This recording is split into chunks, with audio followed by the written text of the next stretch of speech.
Hello and welcome to Daily Reflection with Aneel Aranha. Today is the 29th of December 2019.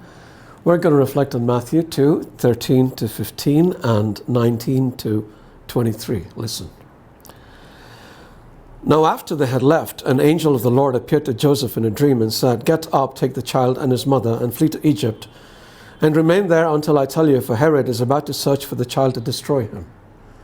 Then Joseph got up, took the child and his mother by night, and went to Egypt and remained there until the death of Herod.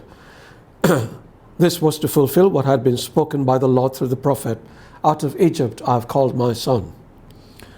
When Herod died, an angel of the Lord suddenly appeared in a dream to Joseph in Egypt and said, "Get up, take the child and his mother, and go to the land of Israel, for those who were seeking the child's life are dead."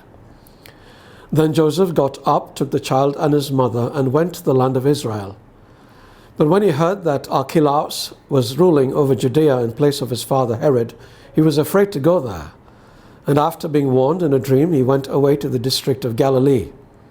There he made his home in a town called Nazareth, so that what had been spoken through the prophets might be fulfilled.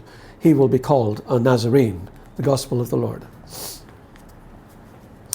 I don't know how many times I've read the story about Mary and Joseph having to flee Bethlehem for Egypt, but it never struck me until today that this made them refugees. And of course, I got to Googling refugees, and I wish I hadn't, because this was almost as bad as Googling about abortions. I discovered that more than 70 million people around the world are refugees today. These include about 6.7 million Syrians, 2.7 million Afghanis, 2.3 million Sudanese, 1.1 million Rohingyas, and nearly 1 million Somalis. These are people rendered homeless due to no fault of their own, forced to survive from day to day. Would you agree with me that there is something terribly wrong with this world? Actually, two things that are terribly wrong with this world. One, that it is in such terrible shape. Two, there is such apathy about it. Well, I don't feel apathetic, I care. And I am betting there are many of you watching this who care too. And I believe that those of us who care can make a difference. How? No man-made philosophical, social, political, and economic ideology has worked successfully for beyond a period of time. History has proven that. Why haven't they worked? Because they're all man-made ideologies. Now, we are a God-made people. Consequently, the ideology we should follow should be God-made. And what is this ideology? Jesus told us, love God, love your neighbor. It's as simple as that. If we loved God, we would do the things that pleased Him. That would automatically ensure blessings in our lives, and when we are blessed, we're happy. And if we loved our neighbor as we loved ourselves, then we would want them to be blessed too. And if everybody is blessed, then everybody is happy. Does this sound simplistic?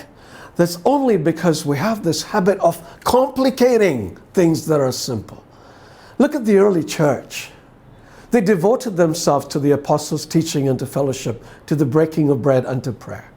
They sold property and possessions to give to anyone who had need. They broke bread in their homes and ate together with glad and sincere hearts.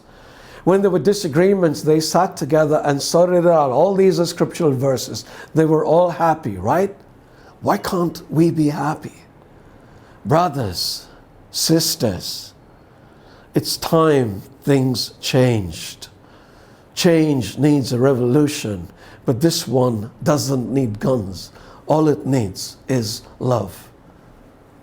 Do you have some love to spare?